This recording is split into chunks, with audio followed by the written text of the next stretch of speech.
Kobe no, porque no es bioquímica. Kobe es biotech.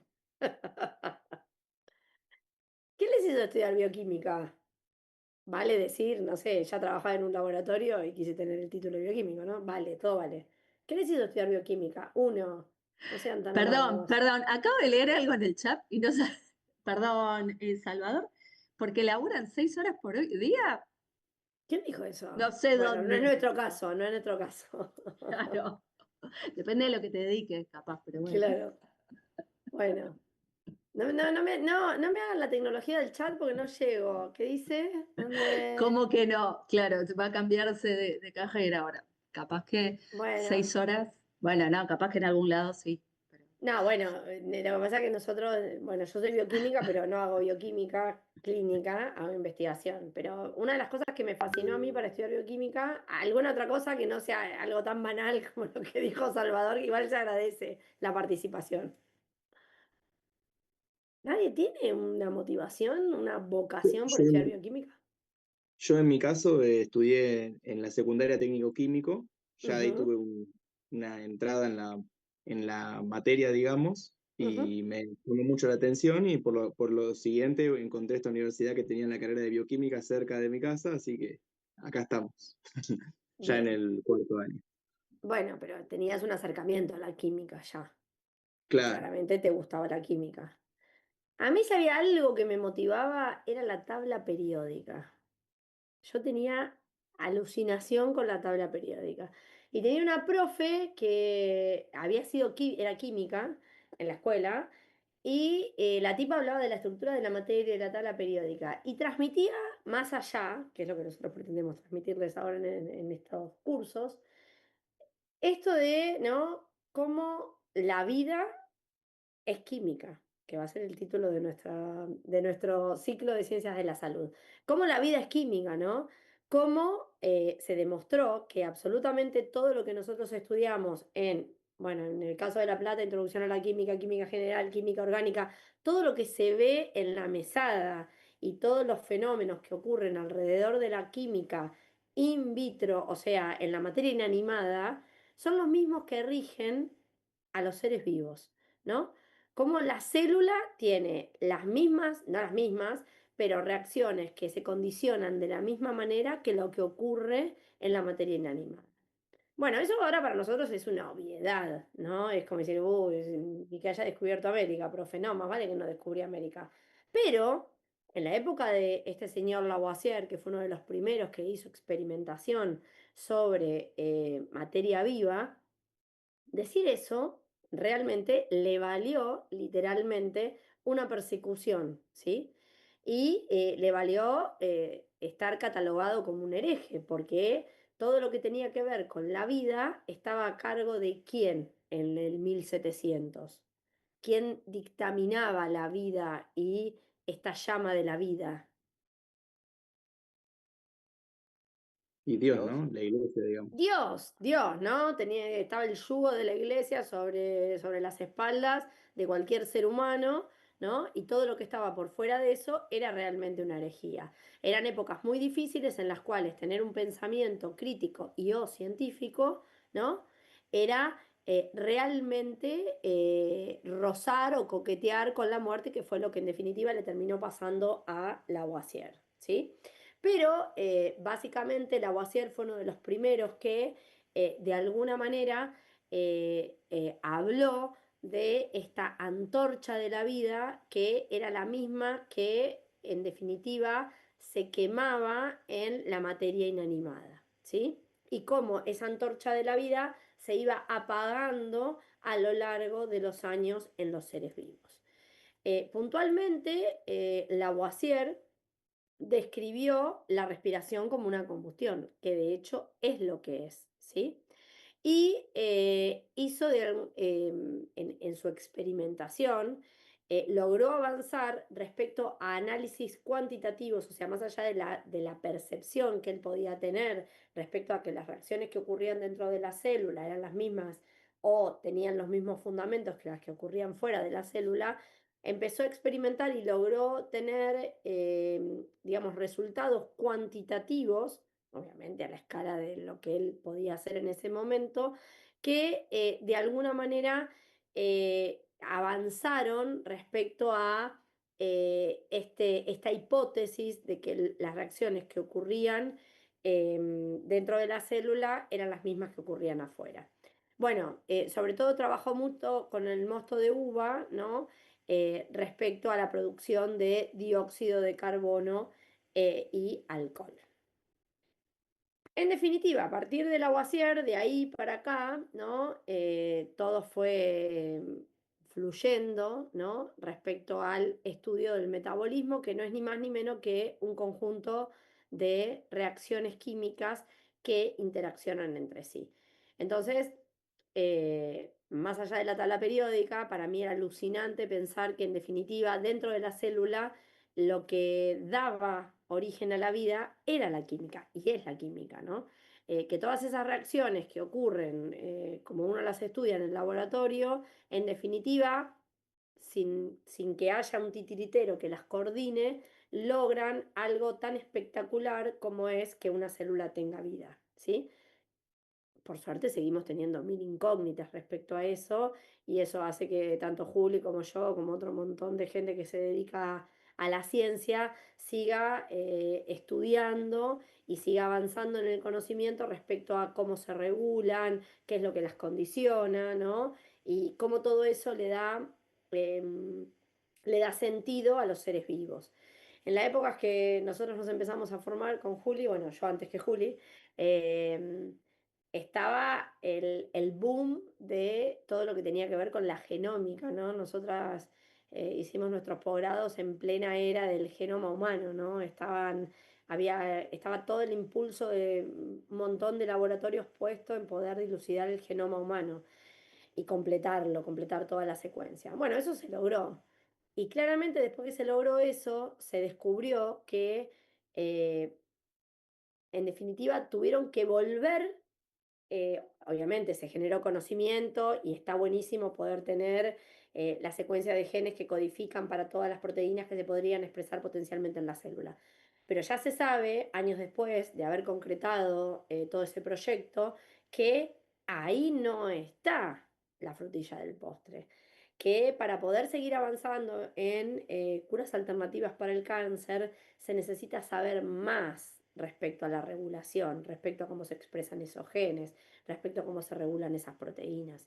Todo eso es volver a la fuente del metabolismo, a lo mismo que estudiaba Lavoisier en su momento. Obviamente, teniendo más información y contando con otra tecnología, ¿no? Pero en definitiva es el metabolismo, es el conjunto de todas estas reacciones químicas que ocurren, en algún punto se regulan entre sí, es lo que hace que una célula tenga su identidad y cumpla su función, crezca y se reproduzca y dé lugar a otras células, ¿sí? Bueno, de todo eso va a ir este cuatrimestre, ¿no? Entonces, en definitiva, este metabolismo son muchas reacciones químicas que ocurren simultáneamente. Una estrella en esta secuencia de reacciones es la alta velocidad a la que ocurren, y no solamente alta velocidad, sino que tienen una alta especificidad. Digamos, como nexo para que se den estas cosas, alta velocidad y especificidad, están unas moléculas que ustedes conocen mucho que se llaman enzimas y que son actores casi principales, ¿no? O sea, a la par de las reacciones químicas están las enzimas en protagonismo dentro de lo que vamos a estudiar del metabolismo. Se corta, ¿no, Kobe? Bien, bueno, intentamos reconectarnos al tuyo entonces. Al mío, sí, se vuelven a conectar al mismo link, ¿sí? Y Bueno, seguimos. listo. Bien. Listo, Bueno, profe. y no solamente son específicas y altamente veloces, sino que además tienen una alta correlación entre ellas, ¿sí? Que parece que fueran hasta mágicas. Bueno, cortamos y si quieren volvemos a la otra diapo.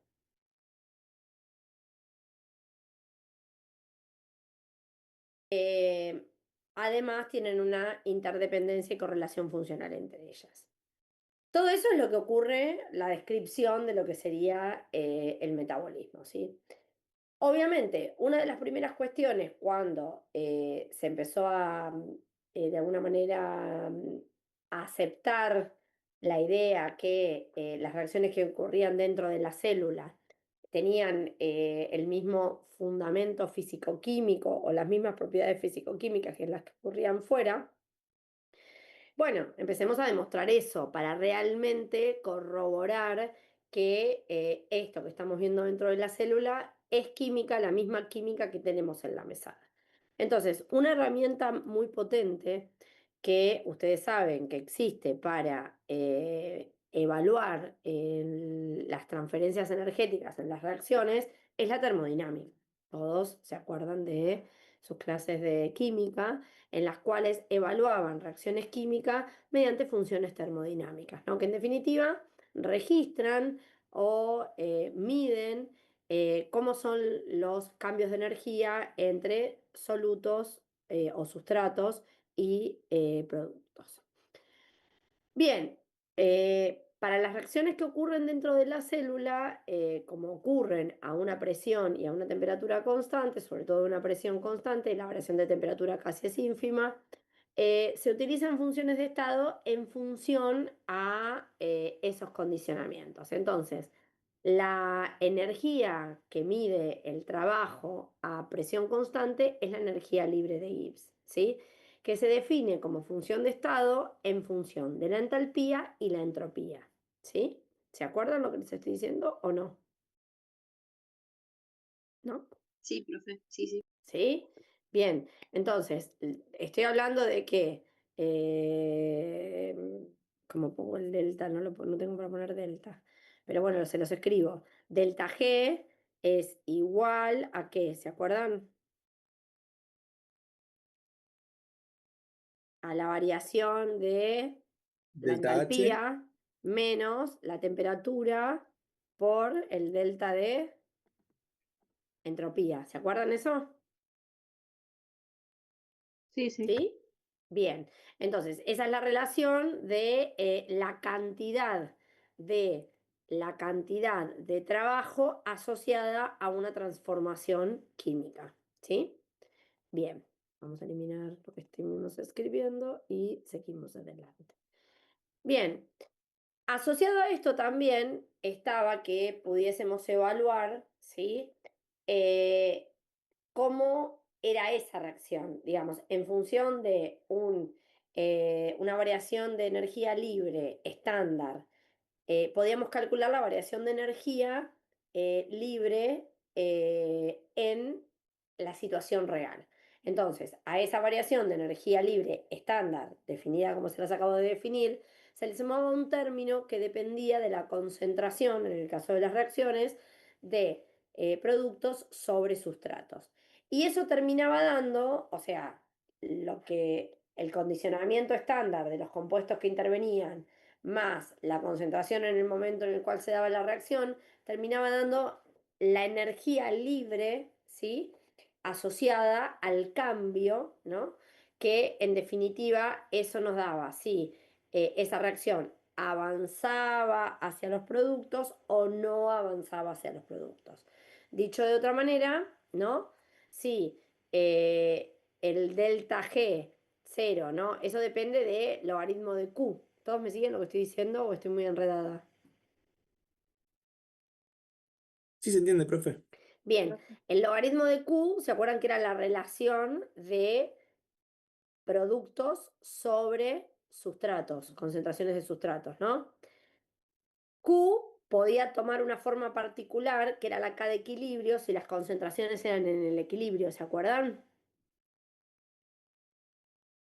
Sí, profe.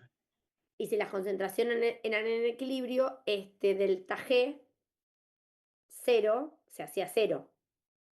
Entonces, el delta G de la reacción era igual a RT logaritmo de Q. ¿Sí? Eran todas cosas que estudiábamos en química cuando veíamos hacia dónde avanzaba o no una reacción. ¿Sí? Esto puede tomar distintos signos acorde a cómo sean la naturaleza de los reactivos que están formando parte de esa reacción y también cómo sean las concentraciones. Básicamente, cuando estamos hablando de seres vivos, los seres vivos, ¿estamos cerca del equilibrio?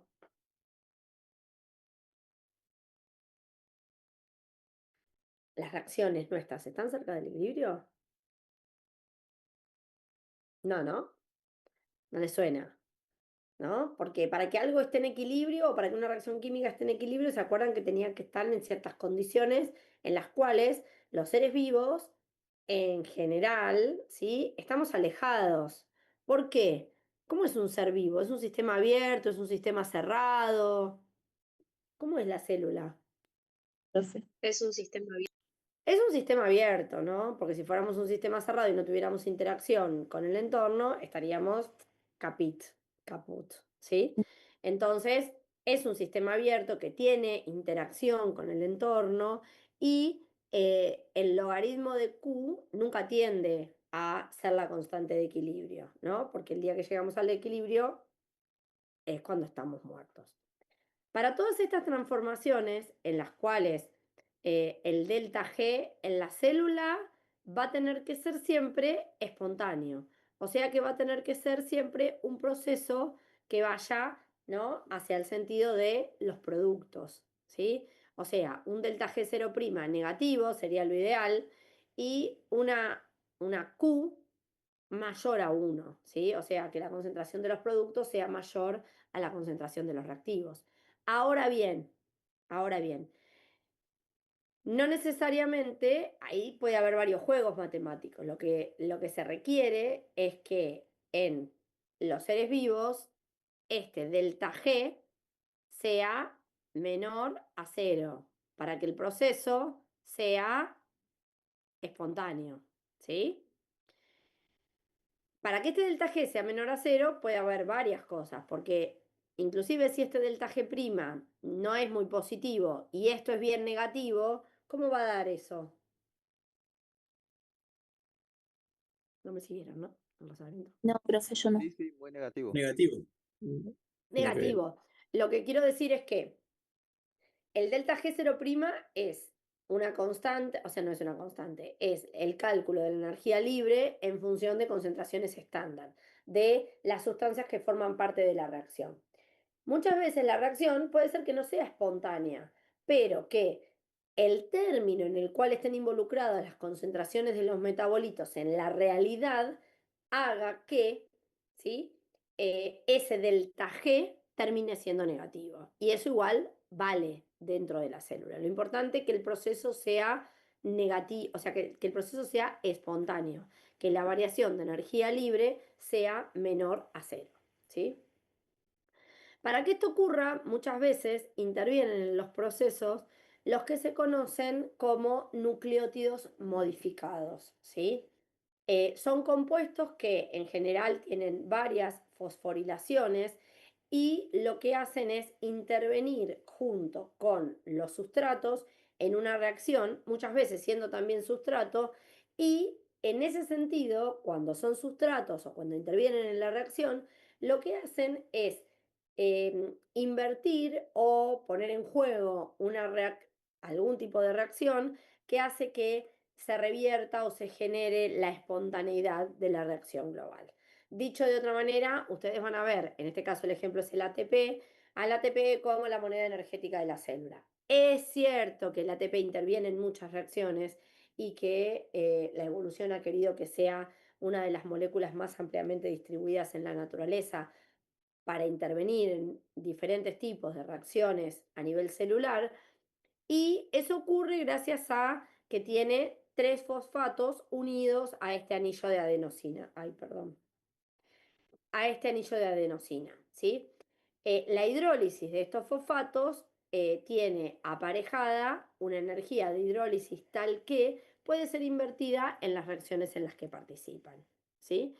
Entonces, ustedes saben que no es lo mismo que el ATP pierda un fosfato que pierda, por ejemplo, 2 fosfatos, que la cantidad de fosfatos que hidroliza o bien que libera en la reacción, eso aporta una cierta cantidad de energía, que no es lo mismo en el caso de que sea un solo fosfato, ¿sí? No es lo mismo que sea un solo fosfato que sean, por ejemplo, 2 fosfatos, ¿no? En este caso, si la molécula pasa de ATP a ADP, libera una cierta energía libre estándar, ¿vieron?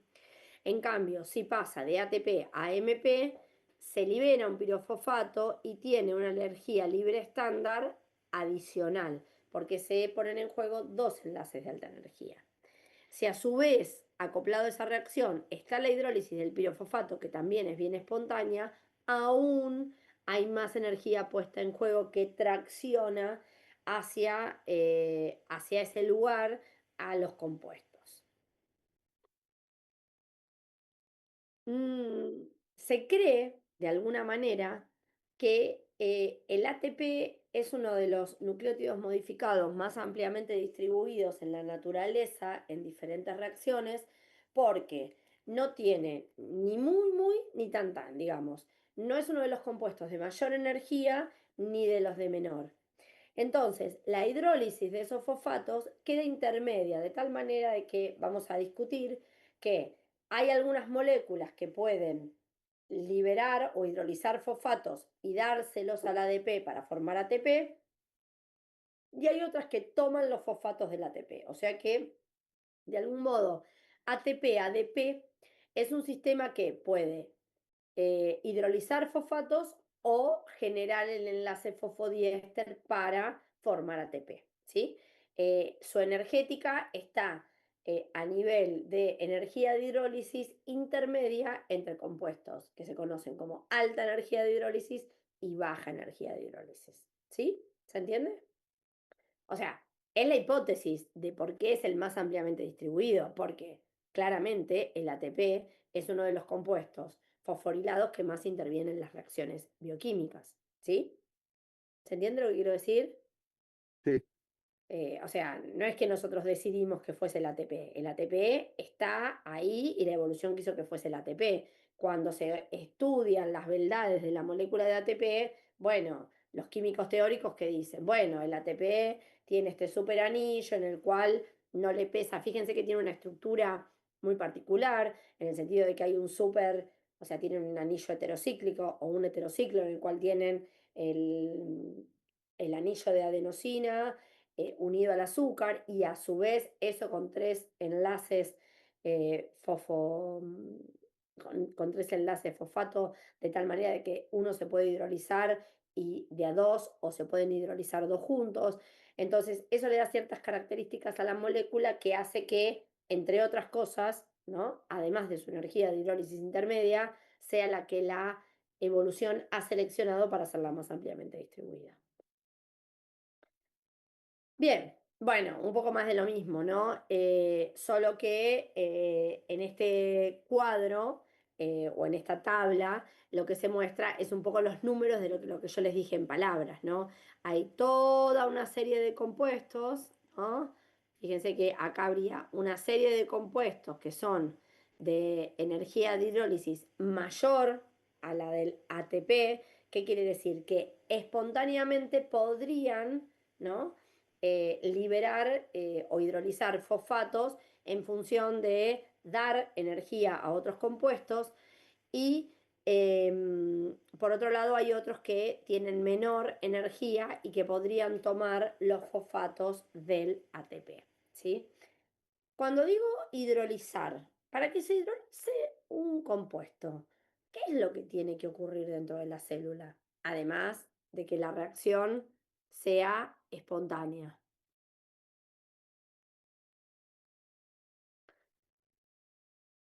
O sea, para sacar el limpio, ¿no? Primer punto que tenemos que tener en claro.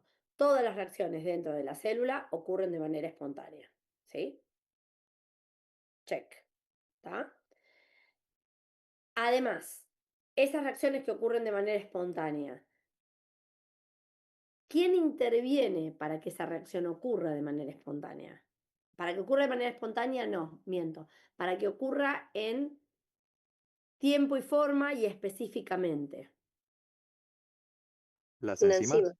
Las enzimas, ¿sí? Entonces son dos componentes diferentes de la reacción, ¿sí? Pero quiero que siempre que visualicen, porque a lo mejor hablamos livianamente de, a ver si puedo ir para atrás, esto, ¿no?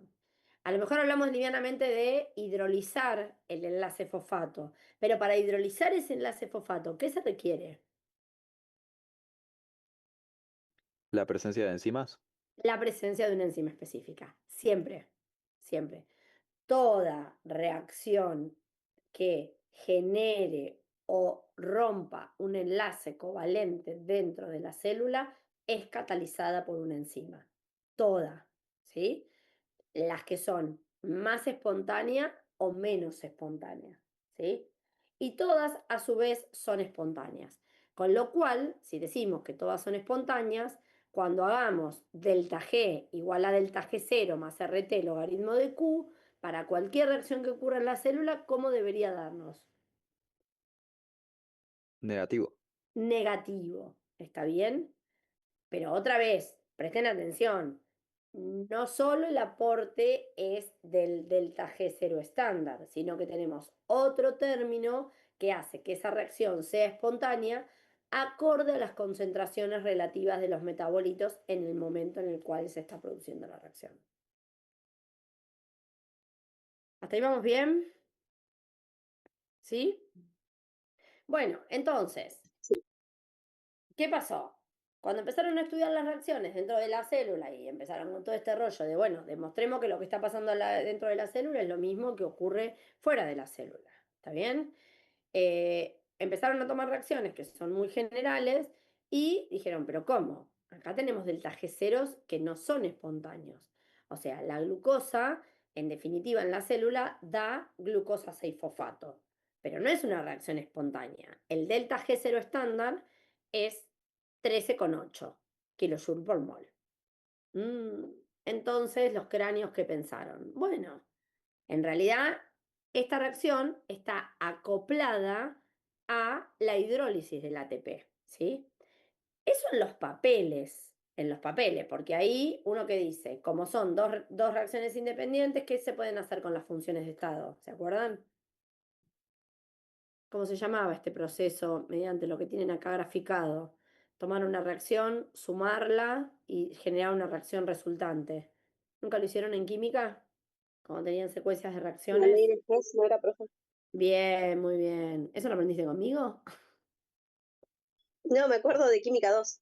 Bueno, en Química 2 deberían haber visto que por la ley de Hess, ¿sí? Las funciones de estado se pueden sumar. Entonces, si uno tiene una secuencia de reacciones, uno podría ir buscando los delta G de la función de las distintas reacciones que están involucradas en la reacción global. Entonces, en este caso, si ustedes miran por la ley de Hess, uno podría decir, la glucosa se convierte a glucosa 6-fosfato y el ATP se hidroliza. Esta es una reacción bien negativa, bien positiva, perdón, no espontánea, pero si se acopla a un proceso que es bien negativo, o sea, bien espontáneo, nos daría una resultante que es espontánea, ¿no? Entonces, lo que se hizo acá es decir, bueno, glucosa da glucosa 6-fosfato, si le sumamos un PI, pero el ATP se hidroliza a ADP más PI. Entonces, esto se iría con esto y esto se iría con esto, y ahí me queda que la glucosa más el ATP da glucosa 6-fosfato más ADP. ¿Está bien? Ahora, la que ocurre en la célula es esta reacción, ¿sí? ¿Qué quiero decir? Que la termodinámica no refuta la hipótesis que se tenía que las células, las reacciones que ocurren dentro de la célula cumplen con los mismos principios que las reacciones afuera de la célula. O sea, que es la misma química, ¿sí? ¿Está? Ahora, siempre hago la misma pregunta. ¿Quién vino primero, la termodinámica o la biología? La biología. En la época del Lavoisier nadie sabía nada de las teorías termodinámicas que te rompen la cabeza, ¿está bien? Nadie sabía nada de eso. Entonces, el ATP se une a la glucosa para dar glucosa 6-fosfato mucho antes de la ley de Hess, ¿está? Por suerte, todas las teorías que nosotros tenemos respecto a cómo ocurren las reacciones no se han refutado, y esto demuestra que todo lo que se demostró in vitro también se pudo demostrar en las reacciones que ocurren in vivo. ¿Está bien? Pero la célula, en esta reacción, acá hay otro componente que quien dijimos que era una hermosa enzima, que va a ser el sitio en el cual se van a encontrar. O sea, la reacción es espontánea. La termodinámica nos da el ok, check. A su vez, va a haber una enzima específica dentro de la célula que permita que esa reacción ocurra. Y eso es independiente de que sea espontánea o no, ¿sí? O sea, tiene que haber ATP, tiene que haber glucosa y tiene que haber una enzima que reconozca esos sustratos y que haga que se junten en un mismo espacio y den los productos, ¿sí? Bueno, pero fíjense que en este caso es el ATP el que estaría donando el fosfato y en definitiva el que estaría dando energía libre extra para que la reacción ocurra. Ahora, eh, otro ejemplo de esto sería la situación opuesta o diferente, ¿no? En el sentido de que un compuesto de alta energía, ¿sí? Libera un fosfato, ¿sí? Un compuesto de alta energía libera un fosfato y se lo da al ADP para formar ATP, ¿sí? Esto también es ley de Hess, fíjense que le cambio el color para que no se mareen si quieren. El fosfato se va con el fosfato y el agua se va con el agua y nos queda la reacción resultante que es fosfenolpiruvato más ADP me da piruvato más ATP, ¿sí? La positividad, la espontaneidad, en este caso lo estaría dando la hidrólisis del fosfato del fosfenolpiruvato, ¿no? Que es un compuesto, me sale, no. Es un sustituyente que está muy incómodo, ¿no? Fíjense que el fosfato tiene un montón de oxígenos alrededor, que son una bola así de electrones, que molestan bastante a este carbono y que hacen que de alguna manera tiendan fácilmente a hidrolizarse, con lo cual la energía de hidrólisis es muy alta, ¿sí? Entonces, ahí vimos dos situaciones dentro de la célula en la cual en una el ADP es el donante de energía libre y en la otra sería el aceptor de esa energía libre que está condicionada en ese enlace que está incómodo, ¿sí?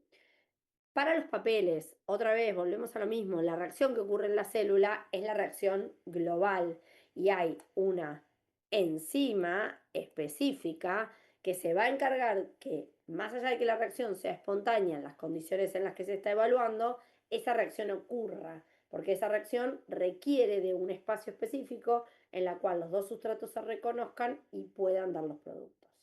¿Sí? ¿Estamos? Bien.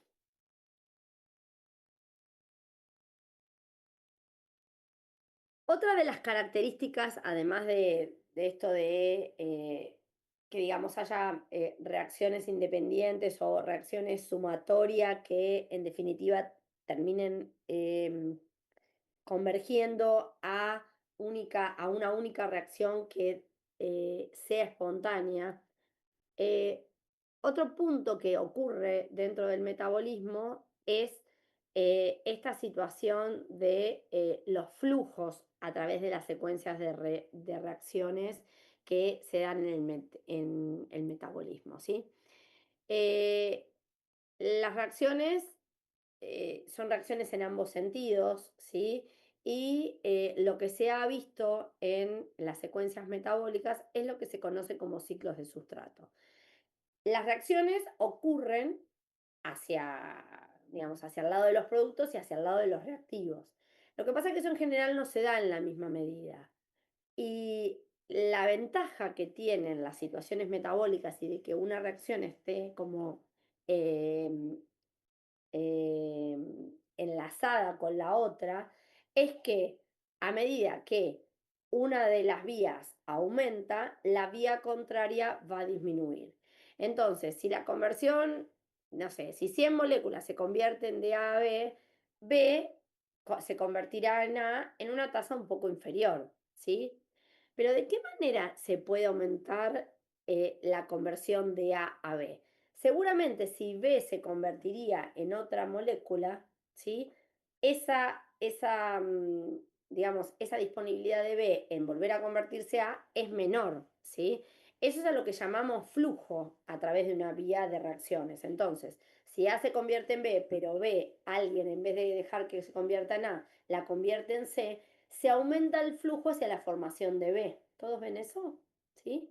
Lo que hace que disminuya el flujo o lo que se conoce como ciclo de sustratos de B hacia A.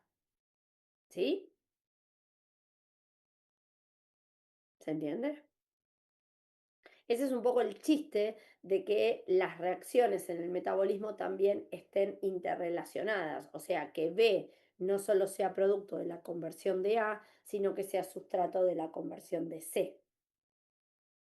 Hablé en abstracto, pero ¿me entendieron Ahí, algo?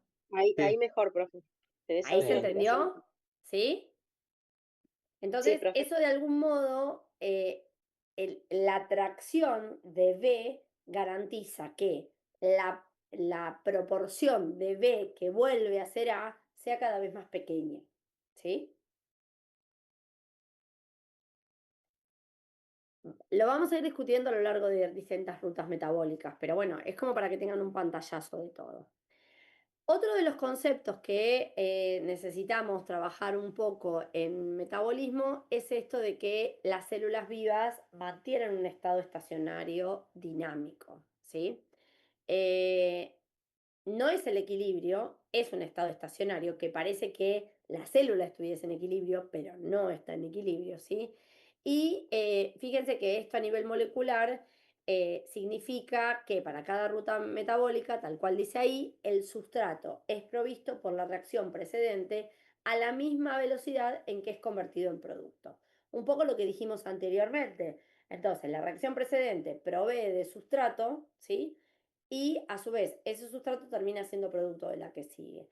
De tal manera de que la concentración, como esto es producto, o sea, como ese es producto de la reacción catalizada por la enzima 1, pero es sustrato de la reacción catalizada por la enzima 2, de algún modo eso genera, si las dos velocidades son iguales, que la concentración de ese sea constante. ¿Sí? Y eso es lo que muchas veces ustedes deben haber utilizado la teoría del estado estacionario y el equilibrio rápido cuando, no se van a acordar, pero cuando deducían las ecuaciones de Michaelis-Menten, ¿sí? Bien, entonces, a modo de un poquito de redondeo, ¿sí? Todo sistema cerrado evoluciona hacia el equilibrio, pero si estamos muy tocaditos con el equilibrio, ¿hacia dónde estamos? Si nuestras células se acercan mucho al equilibrio, ¿hacia dónde vamos? ¿Hacia algo ¿Hacia la muerte? positivo? Sí, total. ¿Tá? Entonces, evolucionamos hacia eso, pero queremos estar lo más alejados posibles de eso. Fíjense que los sistemas abiertos permanecen en un estado de no equilibrio mientras puedan recibir energía del entorno bajo la forma de reactivos, calor o trabajo. Y nosotros nos queremos mantener como un sistema abierto, ¿sí? Eh, de alguna manera los procesos que ocurren en la célula son irreversibles y direccionados. Vamos a ver que no todas las reacciones son irreversibles, pero para que una vez que la glucosa entró dentro de la célula se convierta en diferentes compuestos y además de energía, este proceso tiene que ser direccionado. O sea, para que un metabolito cumpla su rol dentro de la célula, el proceso tiene que ser direccionado. Y para que sea direccionado, tiene que haber una irreversibilidad. Porque si la reacción no es lo suficientemente irreversible, el proceso no se direcciona. ¿Está bien? Bueno, que los sistemas vivos, ya lo dijimos, se encuentran en estado estacionario y el flujo se mantiene constante para que el sistema no cambie en el tiempo. A modo de resumen, equilibrio químico y estado estacionario, que no son lo mismo, ¿sí? Entonces, una palabra que vamos a intentar no utilizar en metabolismo es esto de que la reacción está en equilibrio, ¿no? Eso lo sacamos de nuestro vocabulario para discutir bioquímica y hablamos de concentraciones constantes, estado estacionario, ¿sí? Bien, y bueno, después las definiciones de sistemas cerrados y sistemas abiertos, ¿sí? Son todas definiciones termodinámicas, pero que permitieron de alguna manera em, definir ciertas condiciones en las cuales la célula se puede tratar o evaluar como un ente termodinámico, teniendo ciertas salvaguardas respecto a en qué marco teórico se discute eso. Bien, yendo un poquito, redondeo esto, Kobe, y si llego, llego. más o menos, ¿no? Está media. Nos queda 6 minutos. Bueno, aunque sea convergen y divergen, ¿sí? Vale. Y después nos metemos en las reacciones. Bien, bueno, nos vamos a meter de lleno en el metabolismo. Dos conceptos importantes que tienen que manejar es catabolismo y anabolismo. Las reacciones catabólicas son el conjunto de reacciones que hacen con los sustratos. Los transforman en productos de menor, ¿cómo se dice esto? De menor Dale. complejidad. De menor complejidad. Bien, y para convertirlos en productos de menor complejidad, ¿qué es lo que le tiene que pasar a ese sustrato? No Deben necesariamente. descomponer los sustratos, ¿no? Se tienen que pasar Deben en la Convertirse más pequeños. más pequeños. Y para ser más pequeños, ¿qué es lo que les cambia? Sé que como liberaban energía, ¿no? Liberan energía y más que, vamos a hablar un poco más en química, ¿no? ¿Qué es lo que le pasa a esos carbonos, ¿no? Porque cuando decimos sustratos pensamos en esqueletos carbonados, ¿no? El metabolismo Bueno, básicamente gira en... ¿Mm?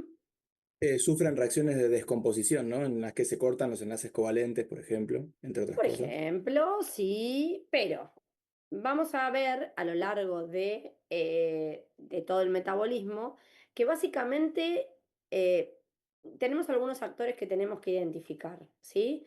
¿Qué es lo que resulta indispensable para sostener la vida, además de comer, que da tanto placer, sobre todo después que pasaste los 50? ¿Qué es lo que es Desechar, desechar Desechar, sustancias. está bien, sí, porque si no explotamos, muy bien, pero en el medio, entre comer y desechar, para Mm. poder vivir, ¿qué necesitamos hacer? Respiración. Mirá, Respirar, ¿sí? ¿Y por qué necesitamos respirar?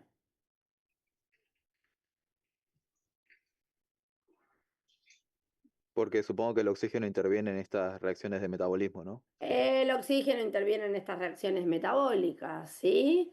¿Y el oxígeno qué rol cumple en todo nuestro metabolismo? Está bien, respiramos, pasamos la sangre a los pulmones ¿qué hacen con nuestra con nuestro oxígeno?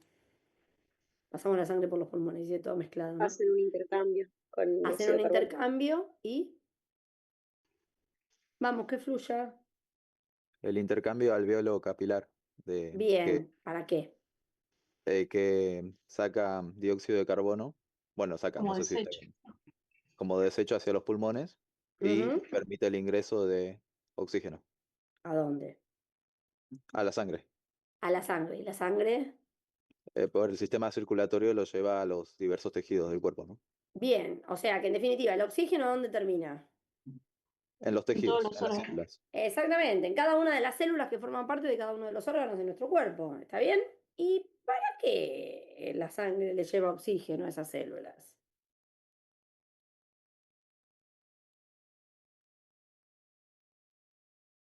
¿Para qué? ¿Qué es el oxígeno de nuestro sistema metabólico?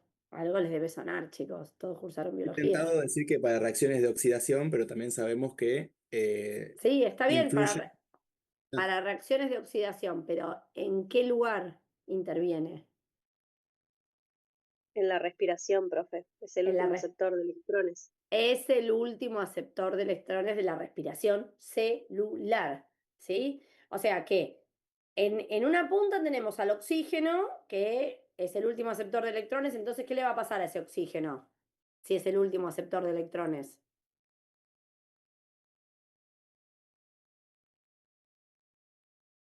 ¿Qué le va a pasar al oxígeno si es el último aceptor de electrones?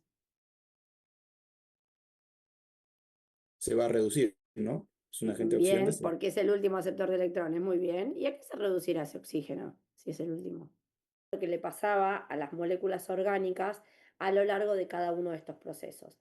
Entonces muchos de ustedes me dijeron, bueno, en el catabolismo las moléculas se convierten en moléculas más pequeñas, en el catabolismo se desarman, ¿no? Utilizaron varias palabras, se desarman los compuestos o se degradan los compuestos.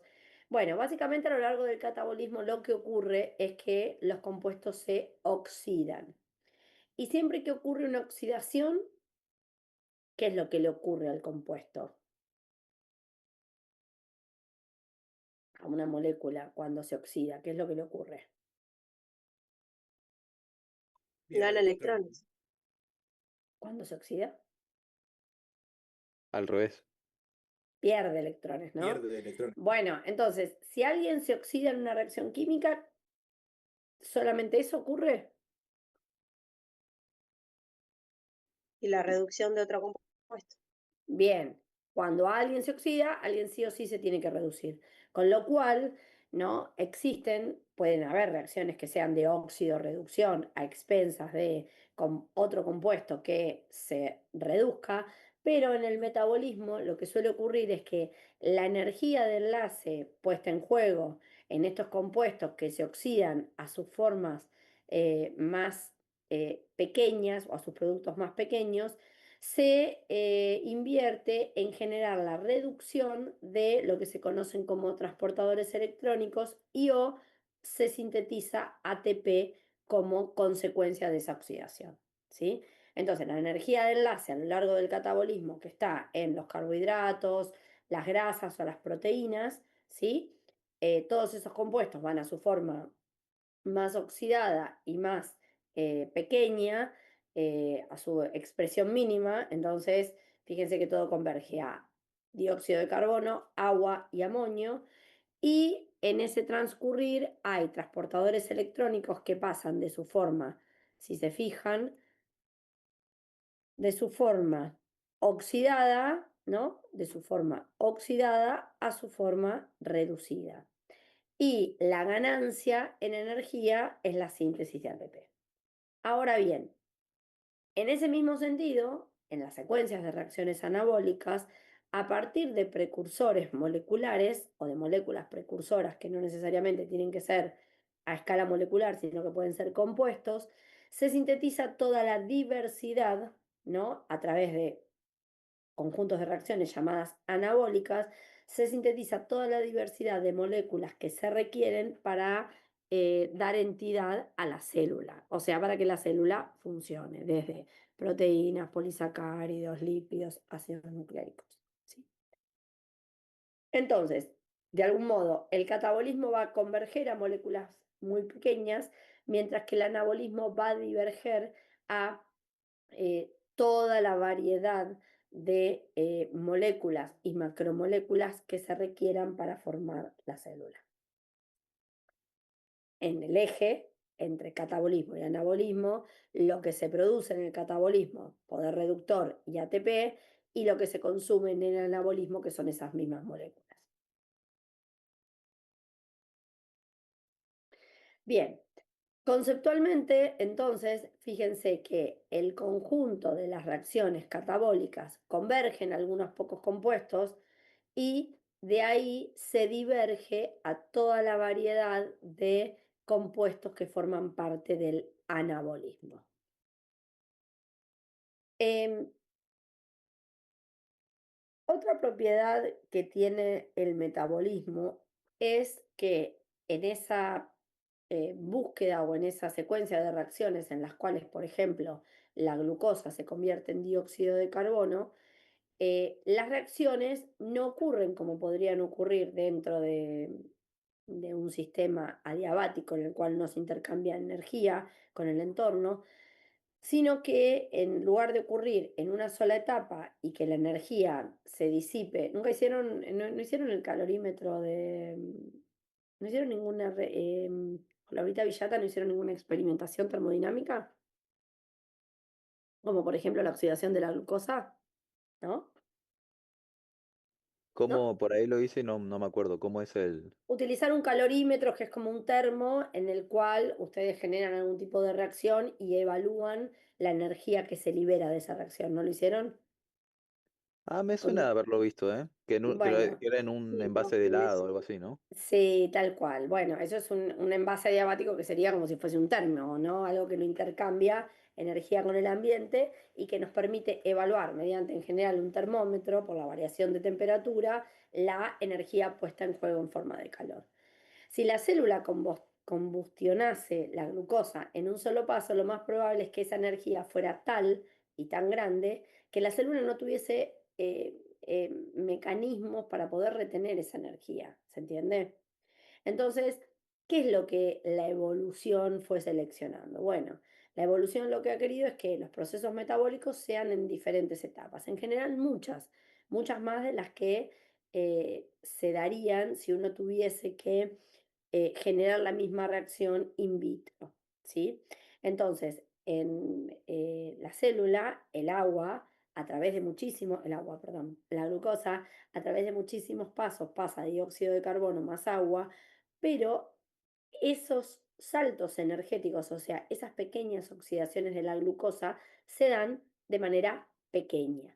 ¿Para qué? Para que esa energía que se libera de esos enlaces pueda ser administrada por la célula.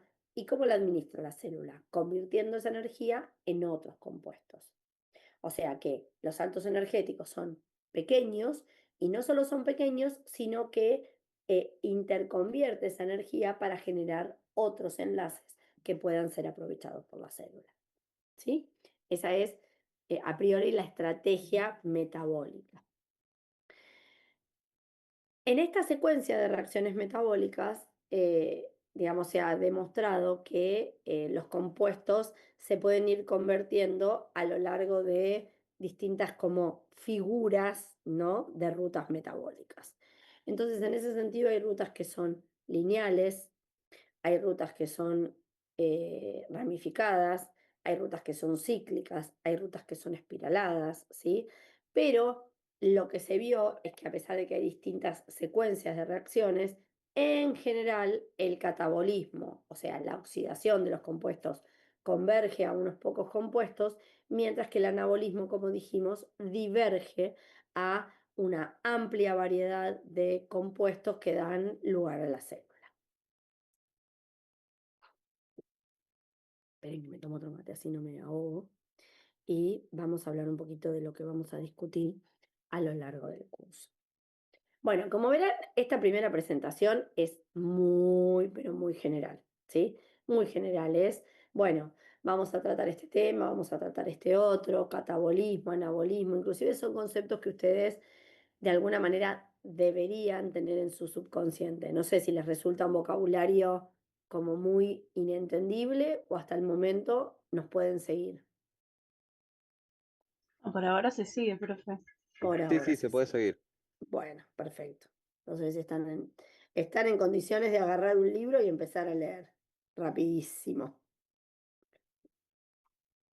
Bien, entonces, fíjense que esto es una visión general del metabolismo. Como bien dijimos, las secuencias de reacciones metabólicas, las catabólicas, ocurren generando energía, o sea, un compuesto se oxida a lo largo de una secuencia de reacciones de tal manera de generar energía y compuestos más pequeños, ¿no? Entonces, como los compuestos generan energía y eso de alguna manera no requiere una inversión de parte de la célula, sino una ganancia, en general las reacciones catabólicas o de degradación se grafican o se esquematizan hacia abajo, ¿no? Entonces, fíjense que a lo largo de este eje ustedes van a ver a la glucosa a través de la glucólisis convirtiéndose en piruvato y de ahí acetil-CoA y de ahí a través del ciclo de los ácidos tricarboxílicos dando dióxido de carbono, ¿sí? Y todo esto tiene como ganancia poder reductor y finalmente ATP, ¿sí? No solamente la glucosa va a entrar a una catabolización dentro de la célula, lo mismo le va a ocurrir a las proteínas, a los ácidos nucleicos, a los lípidos, ¿sí? Todos en diferente medida y acorde al rol que cumplan dentro de la célula, ¿sí? Entonces, vamos a ver secuencias de reacciones catabólicas y secuencias de reacciones anabólicas. El abordaje va a ser por grupo de macromoléculas, porque de lo que se sabe del metabolismo parecería que es más fácil abordarlo desde ese lugar, para que veamos cómo la célula hace para eh, no estar sintetizando glucosa cuando la está degradando y a su vez no estar degradando cuando la está sintetizando, ¿no? Entonces, ¿cuáles son los mecanismos puestos en juego dentro de la célula para que la célula alrededor de una molécula problema no genere un crosstalk, algo que resuene mal, como gastar energía en sintetizar si lo que quiere hacer es degradar.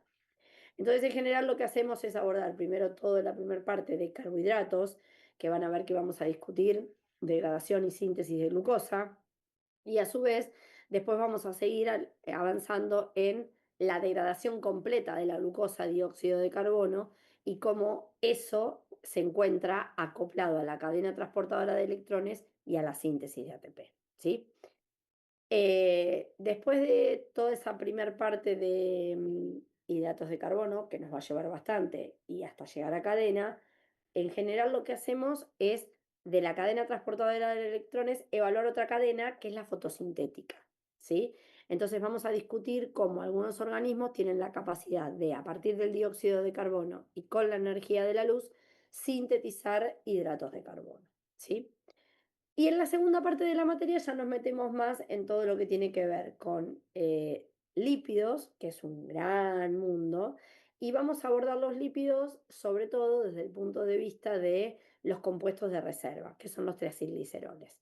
Entonces, en ese contexto estudiamos dentro de los triacilgliceroles, que son compuestos de reserva, porque el abordaje de las rutas metabólicas en este curso tiene que ver con finalmente la integración del metabolismo energético. Entonces vamos a discutir a los lípidos desde la acumulación o el almacenado de los triacilgliceroles, ¿no? Y cómo esos triacilgliceroles, que están formados por ácidos grasos más glicerol, esos ácidos grasos son la respuesta metabólica a, de alguna manera, el exceso de energía, de carbohidratos, de esqueletos carbonados en el metabolismo, ¿no? Entonces, después del primer parcial vemos lípidos y después vemos algo de compuestos nitrogenados y después sí, integración metabólica, ¿sí? Como los organismos hacen para poder fluctuar periodos de ayuno-alimentación sin morir en el intento, ¿no? Bien. Bueno, como verán es un montón, así que hay que meterle pata. Bien, esto es un poco lo que estuvimos comentando, ¿no? A lo largo del catabolismo, los sustratos se oxidan y esa energía de oxidación queda acumulada a través de la reducción de los transportadores electrónicos. En el caso particular de las reacciones anabólicas, para sintetizar compuestos, que son compuestos más reducidos que sus sustratos, se utiliza un transportador electrónico particular que es el NADPH. Hasta donde se demostró, la célula tiene compartimentalizada, que no sería la palabra más pedagógica, porque no es que hay un compartimento en particular, pero sí tiene definida la función de cada uno de los transportadores electrónicos, ¿no? Entonces, el NADPH se ha visto que se usa exclusivamente o casi exclusivamente para las reacciones anabólicas.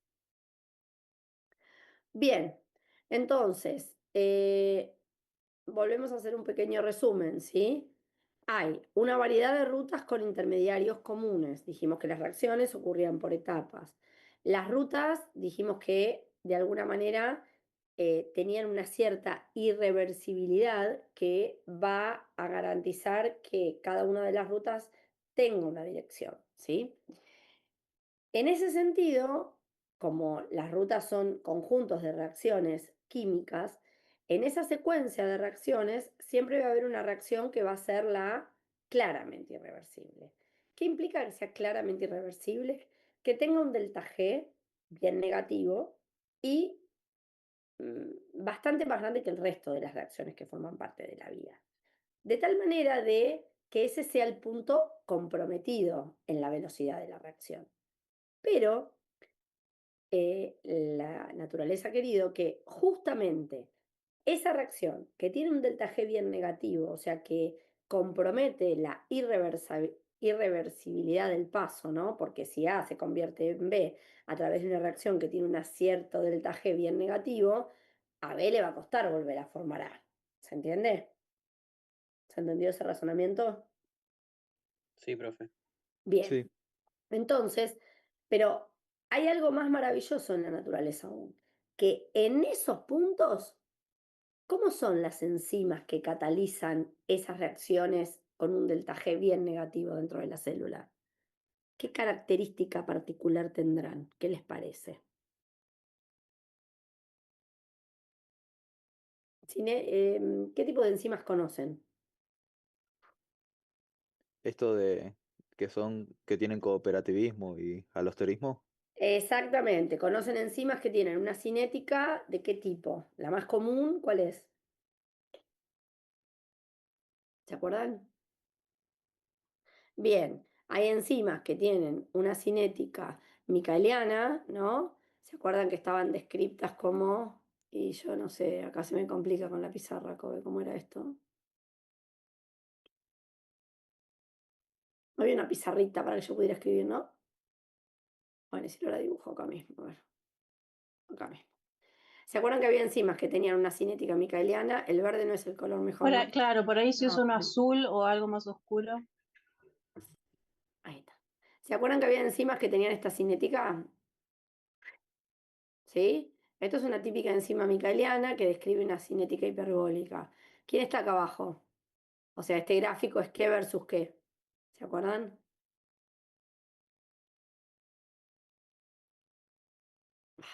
Sustrato en era el X, ¿no? Muy bien, Concentración de sustrato. sustrato versus... la concentración de... No, eh, esto es Velocidad, concentración. ¿no era? De reacción. La Ah, Velocidad velocidad. inicial. es. Versus B0, ¿sí? Versus B0. Entonces, esta es una enzima, típica enzima micaeliana que describe una cinética sigmoidea, y después estaban estas otras que tenían como un chanfle acá, si graficamos lo mismo, S versus B0, ¿sí? Teníamos como una gran crecida al principio y después otra vez describe, pero tienen como un changüí, ¿sí? En general, esas enzimas que describen una sigmoidea, ¿sí? Son las enzimas que responden a un efecto cooperativo y ese efecto cooperativo está dado porque son susceptibles a distintos reguladores alostéricos o moduladores alostéricos. ¿Qué es un modulador alostérico? Todos conceptos que tienen que saber y manejar.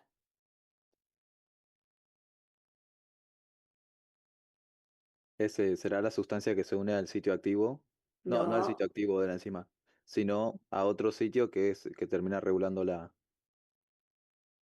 eh, que la activa o bien. la ¿Quién inactiva, ayuda a Salvador? Vamos, vas bien, Salvador. O sea, esas enzimas, además de tener un sitio activo, que se une quién al sitio activo. y el sustrato, El sustrato se une al sitio activo, es exclusivo del sustrato, el sitio activo. Pero además de tener un sitio activo, tienen sitios que se llaman sitios alostéricos, alostéricos, ¿no? Que están en otro lado distinto al sitio activo. Y esos sitios alostéricos tienen afinidad por X, ¿no? ¿Cómo se llaman por qué a qué son afines? ¿Quién es el interactor de ese sitio alostérico? Proteínas. No, ¿por qué proteínas? O sea, la Mm. macromolécula, la enzima es una proteína en general. Hay enzimas ARNA, pero en general son proteínas. Esas proteínas son una gran macromolécula que tiene un sitio alostérico, el cual es afín por el sustrato, ¿no? Vamos a ponerle otro color, si quieren, para que no se nos confunda la enzima, ¿no? Tenemos una gran macromolécula que tiene un sitio activo donde se une S, pero acá, ¿qué puede tener? Acá puede tener lo que llamamos sitios alostéricos, alostéricos. ¿Y por qué los dibujé con distinta formita a los distintos sitios alostéricos? porque pueden ser otras sustancias, ¿no? Bien, porque cada sitio alostérico va a interactuar con algo en particular, ¿está bien? ¿Y por qué decimos que esas enzimas tienen un efecto cooperativo? Porque si acá interacciona esta sustancia que tiene forma de triangulito, ¿no? Y acá adentro, para que nos demos cuenta que es otra cosa, le metemos un anaranjadito, ¿sí? Esta va a interaccionar acá. ¿Y qué va a pasar? ¿Dónde va a impactar esa interacción? En la velocidad eh, de Aumentar la o transformación, disminuir. Bien, aumentar o disminuir la velocidad, pero molecularmente, ¿cómo es la historia? ¿Qué es lo que le pasa a esa molécula? Hay un cambio conformacional. Un cambio conformacional que se traduce en dónde, o que también impacta En el sitio dónde. activo. Sitio El activo. sitio En el activo de la enzima. sitio activo, modificando la afinidad del sustrato por la enzima, de tal manera que se modifica la velocidad. ¿Está bien? Todo esto que estuvimos repasando lo tienen que saber, porque si no, seguimos avanzando con Kobe, contamos historias y ustedes se pierden. ¿Está? Estos son conceptos de bioquímica 1. ¿Está? Bien, genial. Entonces, fíjense una cosa más que quiero que repasemos. ¿Cómo, cómo se une la enzima, el sustrato a la enzima? ¿Mediante qué tipo de enlaces? De enlaces débiles. No me gusta que los llames débiles porque son muy importantes y no tienen nada de débiles. Tienen menor energía, pero De menor energía. de menor energía, o sea que no son enlaces de qué tipo. ¿Se comparten electrones? No No son son covalentes. covalentes. No son covalentes. Está bien, se involucra menos energía, pero no nos gusta con Kobe que los llamemos débiles, porque si no, por ejemplo, los puentes hidrógenos del agua, ¿hacen que el agua sea una sustancia débil? Por cómo lo estás diciendo, No. pensaría que no. No, no, no, porque es el sustrato. Imagínense que el agua es el sustrato por excelencia, es el que condiciona la estructura de las macromoléculas. No sé si se los contó así Fabricio, pero en definitiva, la vida está condicionada por el agua, porque las macromoléculas adquieren la estructura que adquieren gracias a que el sustrato es el agua o debido a que el sustrato es el agua. Con lo cual, la biología está de alguna manera directamente influenciada o muy influenciada o casi condicionada por estos enlaces o interacciones no covalentes. De hecho, el dinamismo de la biología está dado por eso. La interacción enzima-sustrato es un enlace no covalente. La interacción modulador alostérico, sitio alostérico es un enlace no covalente. La interacción inmunógeno, inmunoglobulina para dar una reacción inmune es antígeno-anticuerpo. La interacción de un efector con un receptor dentro de una célula es un enlace de este tipo, una interacción no covalente. ¿Sí? Entonces, la importancia de las interacciones no covalentes en biología es mucha. Por todo eso, no nos gusta con Kobe que lo llaman enlaces débiles, porque de débiles no tienen. O sea, sí, es cierto que tienen menor energía o ponen en juego menor energía que un enlace covalente, pero tienen un rol crucial porque ¿de qué depende? Al ser un enlace no covalente, ¿de qué depende la magnitud del enlace no covalente este que nosotros estamos ¿De la describiendo? cercanía? De la cercanía y más que de la cercanía, da igual si tenemos mucho sustrato que si tenemos poco. No. Da De la igual si cantidad tenemos, entonces. claro, de la cantidad, porque como son enlaces que no se retienen, sino que eso es por, de alguna manera, eh, digamos, la cantidad de persistencia en esa interacción depende de la abundancia, ¿sí? Con lo cual, eso también es un parámetro de una sintonía fina respecto a lo que está pasando, ¿sí? Bueno, todo eso para decir que en esas reacciones donde los sustratos con los productos para convertirse requieren invertir mucha energía o requieren generar mucha energía en esa espontaneidad, esos puntos están catalizados por enzimas de este tipo. O sea que, ¿qué es lo que van a hacer las enzimas en ese lugar?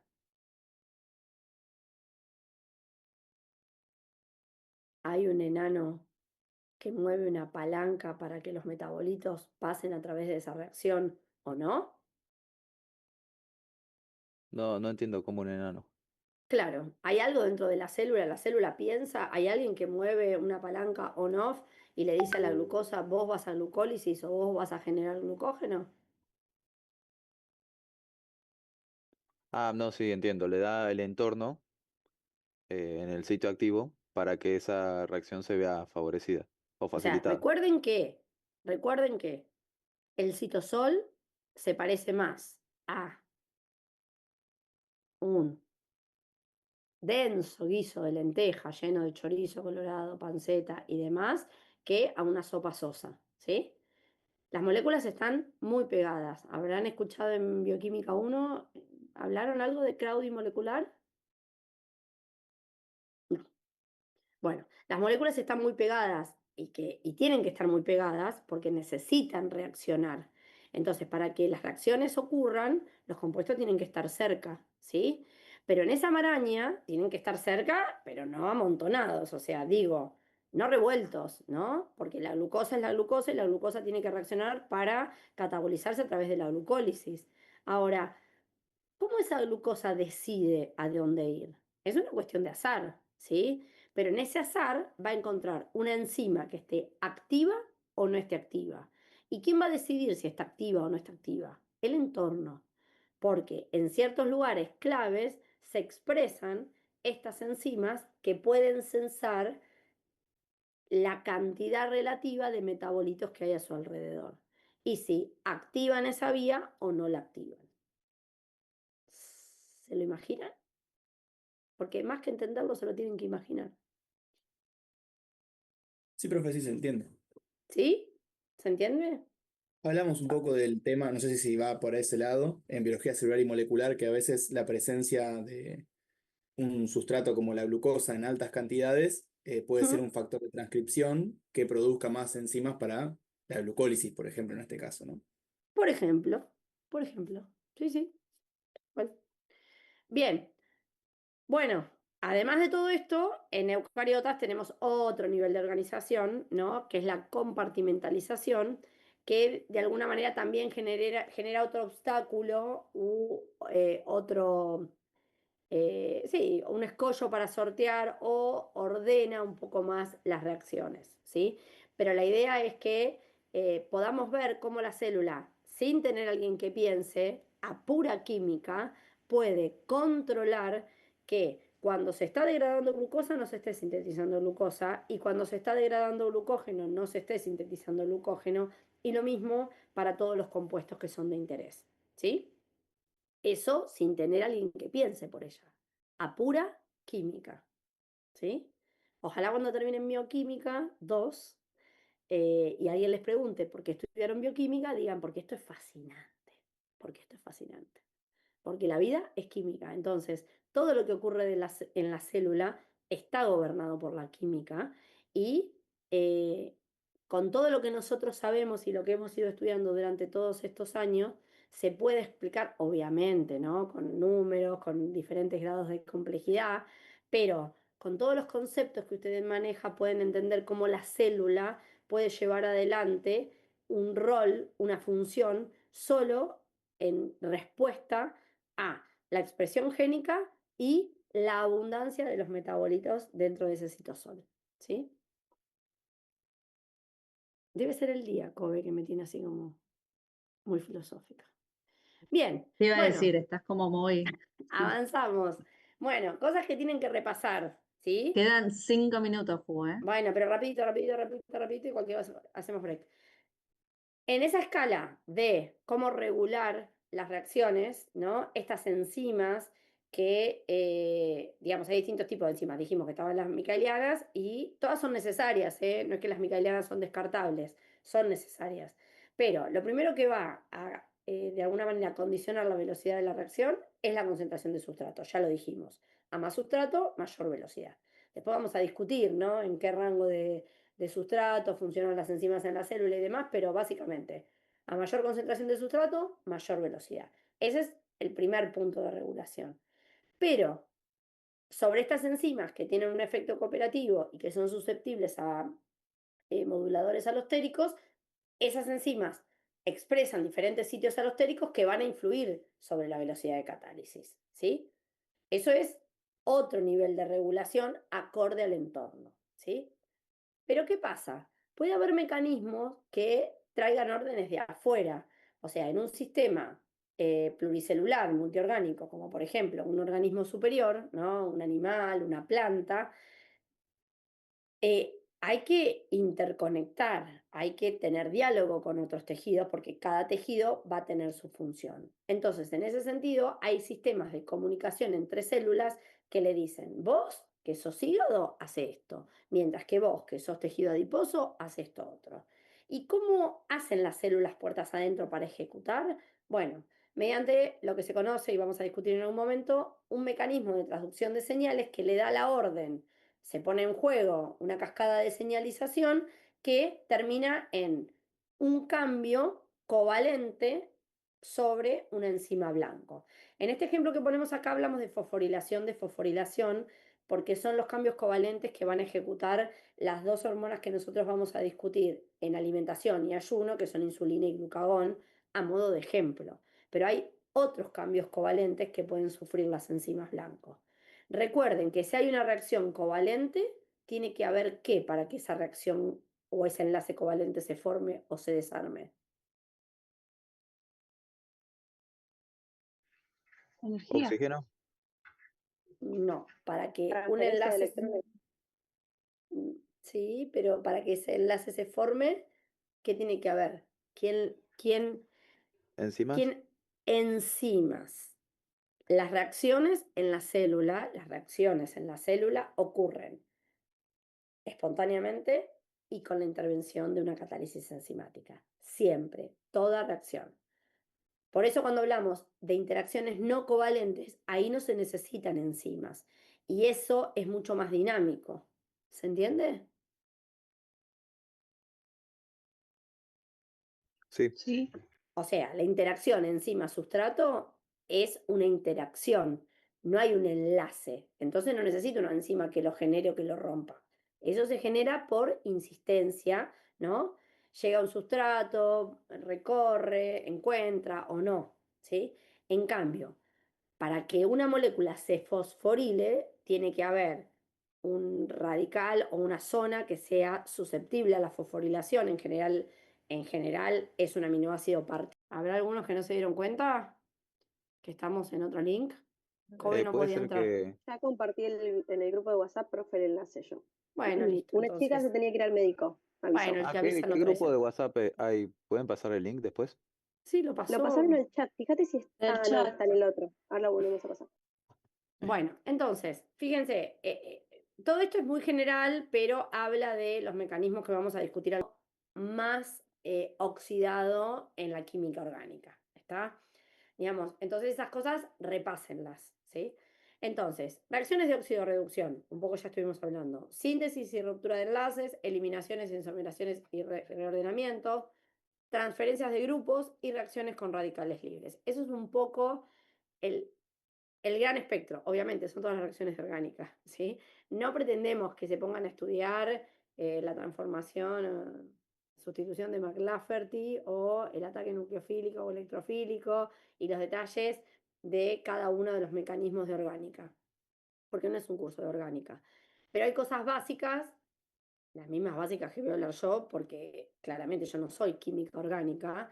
Lo que vamos a estudiar es bioquímica, ¿no? Pero necesitamos la base de esa orgánica. Punto. Eso queda en sus manos y lo repasan. ¿Está? Bien. Lo que sigue van a ver que es una serie de tablas, ¿sí? Que tienen que ver con conceptualizar las fuentes de energía, ¿sí?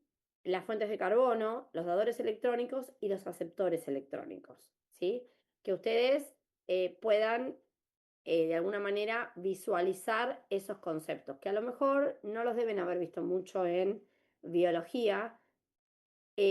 No son cosas que vayamos a discutir mucho en el curso a nivel vocabulario, por ejemplo. Es muy poco probable que yo les hable de un fotoautótrofo o un fotoheterótrofo, ¿no? Porque no tengo una formación biológica, entonces seguramente les voy a hablar de plantas o de algas que, ¿no?, conviertan dióxido de carbono, que sean fotosintéticas.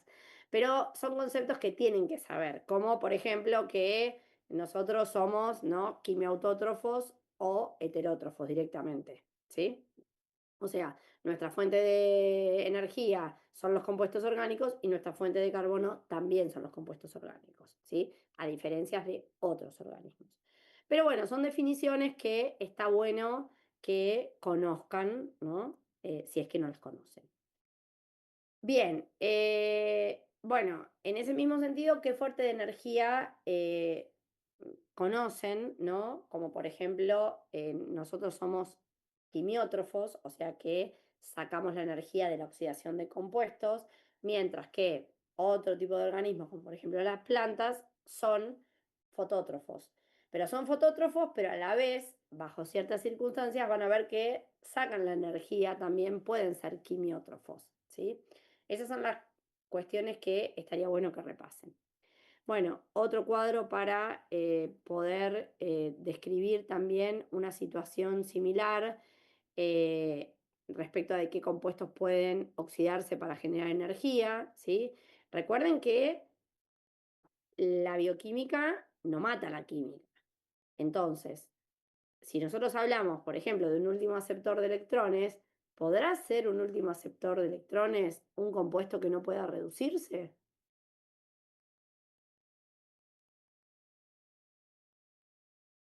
Y no, profe. Fuerte. No, profe. No, ¿por qué no?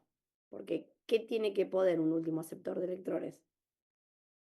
Justamente poder reducirse. Y bueno, entonces, por ejemplo, ¿no? Va a ser último aceptor podría ser último aceptor de electrones, lo van a ver en micro, nitratos, a lo mejor hay sulfatos, ¿no? O sea, compuestos que tengan la capacidad de poder reducirse, ¿sí? O sea, la química no mata todo lo que vamos a ver ahora, ¿está? Bien, eh, fíjense que también tienen otra respecto a un montón de organismos que tienen como fuente de energía distintos compuestos, ¿sí? Y lo que hacen es oxidar a distintos productos. Por ejemplo, como fuente de energía el hidrógeno, ¿no? Pueden oxidar como producto final al agua, ¿sí? Otras bacterias que son nitrificantes, ¿no? De nitrito pasan a nitrato, ¿sí? Son ejemplos, ¿sí? Por último, lo que me interesaría que viéramos, eso lo pueden leer tranquilamente, es cómo las células producen la energía. Y lo cerramos acá y ya se van a descansar, ¿sí? Van a ver que a lo largo del curso vamos a ver dos formas, que son las dos descritas, de síntesis de ATP. Una es por fosforilación a nivel del sustrato, que ya vimos un ejemplo, y otra es por fosforilación oxidativa mediante la cadena transportadora de electrones, ¿sí? Son las dos maneras mediante las cuales las células pueden sintetizar ATP, ¿sí? La primera tiene que ver cuando durante el catabolismo, ¿sí? Algunos compuestos de alta energía tienen la capacidad de cederle fosfatos a el ADP, ¿sí? Hay algunas reacciones dentro del metabolismo que son así. El resto, ¿no? Que es la gran mayoría de la síntesis de ATP, está acoplada a la cadena transportadora de electrones, ¿sí? Es la típica reacción de la fosforilación oxidativa de la síntesis de ATP mediante una ATPasa. Entonces, ¿qué es lo que ocurre? Fíjense que a lo largo de la oxidación de la glucosa, ¿sí? Esa glucosa se va oxidando a distintos compuestos como piruvato, acetil-CoA y finalmente dióxido de carbono. Y a medida que la molécula de glucosa se oxida, ¿quién se lleva los electrones de esa molécula de glucosa? O de los intermediarios. ¿Qué transportador electrónico se lleva los electrones? ¿Lo ven? El ADP a ATP, ¿no? No, Eh, ahí se sintetiza ATP. Esto es síntesis de ATP por fosforilación a nivel del sustrato, ¿sí? Pero ¿quién se lleva los electrones? ¿Quién pasa del estado oxidado al reducido? El NADH. Exacto. Fíjense que el NAD+ se convierte en NADH y el FAD se convierte en FADH2, ¿sí? Y todos esos compuestos van a llevar los electrones a lo que se conoce como cadena transportadora de electrones. Y esa cadena transportadora de electrones va a mandar los electrones al oxígeno, que es el último aceptor, ¿sí? Y, ¿se acuerdan cómo era la historia? La energía proton motriz que se genera a través del gradiente de protones es el que se invierte en la ATPasa para sintetizar ATP. ¿Está bien? ¿Sí? Eso es lo que se conoce como fosforilación oxidativa. Es la otra manera de sintetizar ATP. A ver si tengo un dibujito. No sé si A ver, profe, de vuelta, ¿puede repetir eso último? Sí, pero quería mostrarte. No lo tengo acá. ¿Por qué no lo tengo acá? Les quería mostrar algo. Bien, pero a ver, espérenme un cachito, a ver si tengo otra diapo, porque hoy estuve con otra diapo más linda que me gustó, que la voy a implementar. Espérenme, estoy compartiendo, ¿no? Sí, Sí. miren, se lo voy a mostrar Sí. acá. Miren qué linda. ¿Sí? Bueno, pero vamos a tener que ir de una diapa a la otra. Fíjense que les estaba mostrando que el NADH se generaba a lo largo de toda la secuencia de reacciones, ¿se acuerdan? ¿Les estaba mostrando eso? Profe, está, ¿No estoy compartiendo? Está en la está feita. compartiendo el PowerPoint, ¿eh?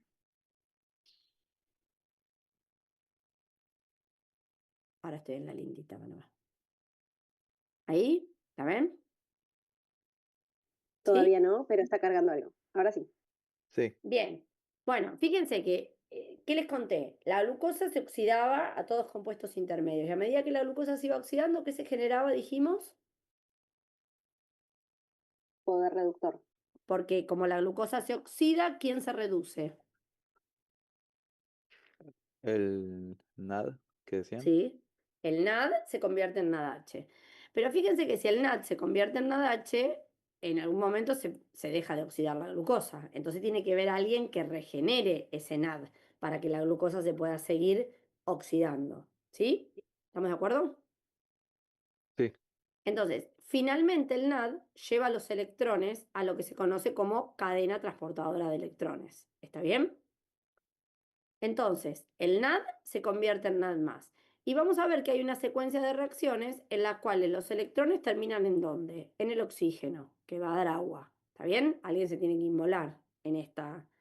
O sea, si la glucosa se oxidó, alguien tiene que chupar los electrones de esa oxidación. ¿Está? Pero lo importante es que a lo largo de toda esa oxidación se generaron muchas moléculas de NADH que van a ir a la cadena transportadora de electrones.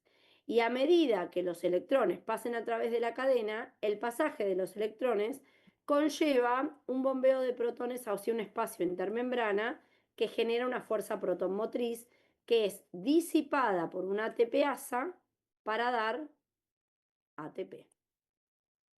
¿Sí? Entonces, fíjense cómo la regeneración del poder reductor que se generó a través de la oxidación de la molécula de glucosa termina en un mecanismo que se acopla a la síntesis de ATP. Es química, no es magia.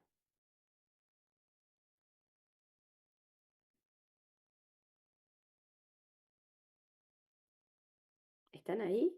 ¿Se durmieron? ¿Se están dando la cabeza contra la pared? Sí, estamos acá. Estamos acá, estamos Sí. acá. Bueno, ¿se entendió? No, no lo van a tener que entender ahora. Lo que digo son dos mecanismos distintos. Uno es este, la fosforilación oxidativa, que obviamente como la glucosa se oxida en varias etapas, se generan varias moléculas de NADH que terminan en esa cadena y van a dar un cierto rendimiento en ATP. Y otra es este mecanismo, que fue el que vimos. Ay, Dios, no me permite, perdón. Es este mecanismo. ¿Se acuerda que al principio me has visto que había compuestos de alta energía que tenían fosfatos incómodos que le podían dar los fosfatos al ADP? ¿Se acuerdan que lo vimos al principio de la clase? Sí. Bueno, eso se llama fosforilación a nivel del sustrato.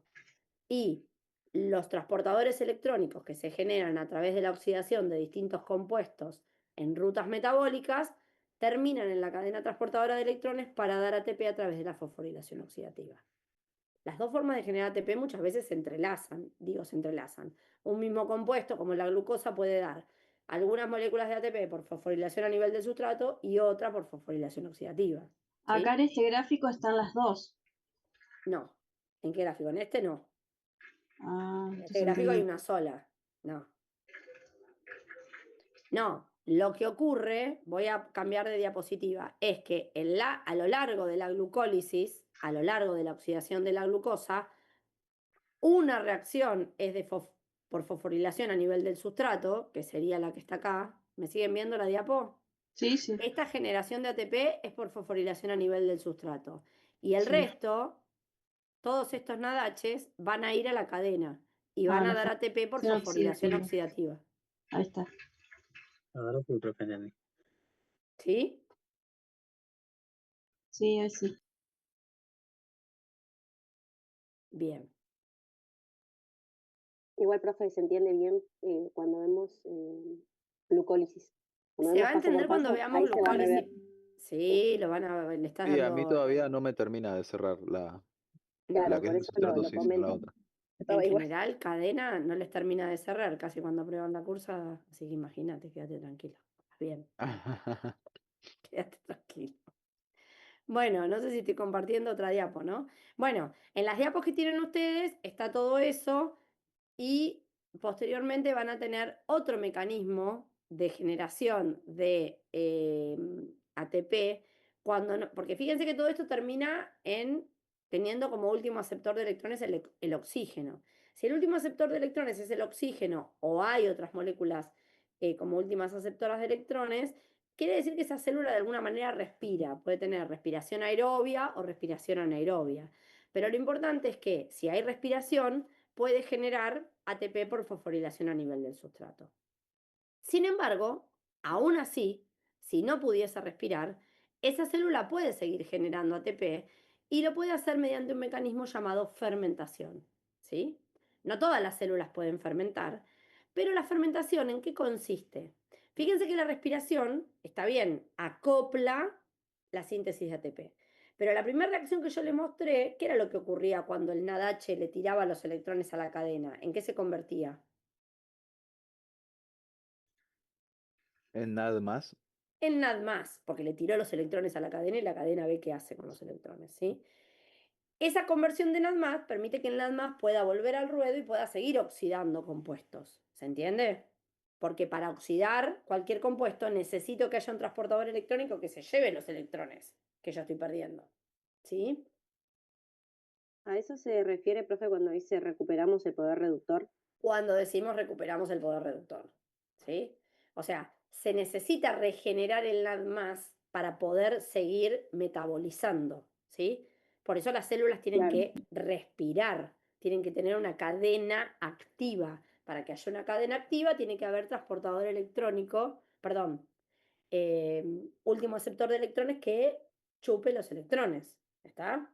Por eso las células necesitan respirar. ¿Está?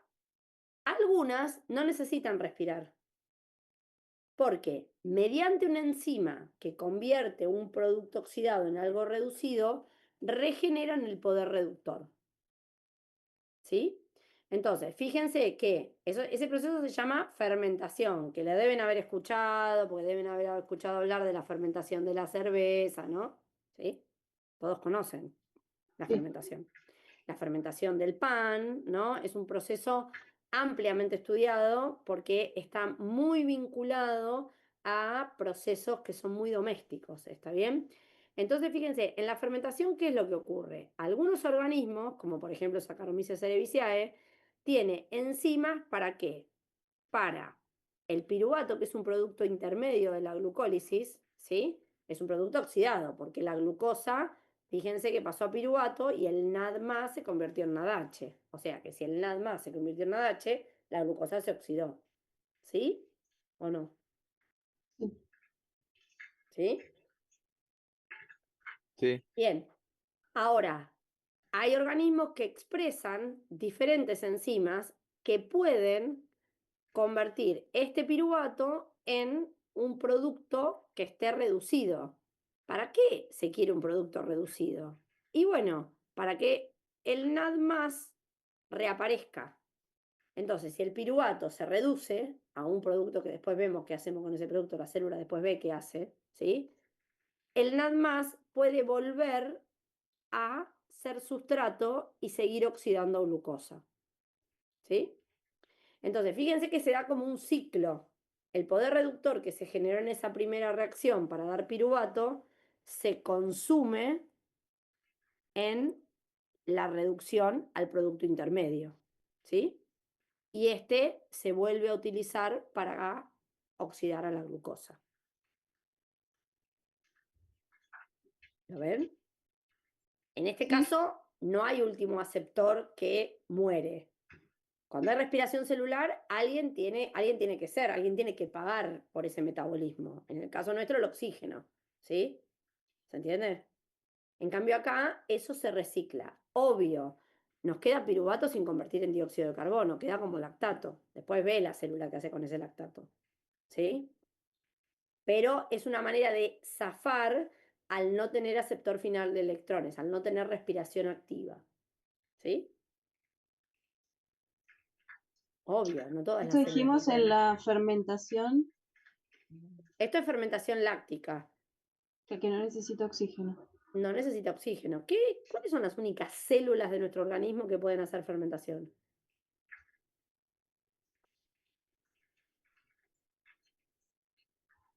Las bacterias del Células sistema musculares, digestivo. ¿no? No, células nuestras. Polares. Ah, Las células Células musculares, musculares, ¿cuáles? ¿no? ¿Cuáles? Del músculo esquelético, puede ser. El músculo esquelético. El cardíaco sí o sí tiene que respirar, ¿sí? ¿Está bien? Bueno, de hecho, si no respira, ¿qué le pasa? supongo que se muere, ¿no? No, le da un infarto, ¿no? Si alguna de las arterias coronarias se tapan o no le llega irrigación, el músculo cardíaco es netamente aeróbico, ¿sí? Netamente aeróbico, necesita respirar. ¿Está bien? Bien, bueno, es un concepto importante y difícil de la fermentación, solo lo que hacemos es introducirlo. ¿Por qué? Porque es un concepto en el cual se genera ATP, la célula sigue viviendo aún sin respirar, ¿sí? No hay último aceptor de electrones, ¿está? Bien, bueno, Entonces, profe, yo creo que lo entiendo, pero no entiendo. eh, no, es como que no me termina de cerrar esto de la fermentación, porque hay un ciclo que es cerrado, ¿no? Que vos dijiste. Bueno, no cerrado. la fermentación sirve para que esa célula pueda seguir consumiendo y oxidando un esqueleto carbonado, ¿sí? Sin la necesidad de tener un último aceptor de electrones. Obviamente la oxidación no es completa, pero es una herramienta muy útil para, sobre todo, tienen un amplio rango fermentativo, unas células que son unas genias, que son las procariotas, ¿sí? Van a ver un amplio rango fermentativo que les permite adaptarse y lidiar con el ambiente, ¿sí? La necesidad de tener un último aceptor de electrones, ¿sí? Es una versatilidad extrametabólica que tienen algunas células, no todas, ¿está? Obviamente, el rendimiento en ATP es menor, porque no podés consumir todo el esqueleto carbonado, no llevas a la glucosa, por ejemplo, a dióxido de carbono. No, porque te tiene que quedar un producto intermedio que es el que te permite fermentar. ¿Está? Claro, ¿Sí?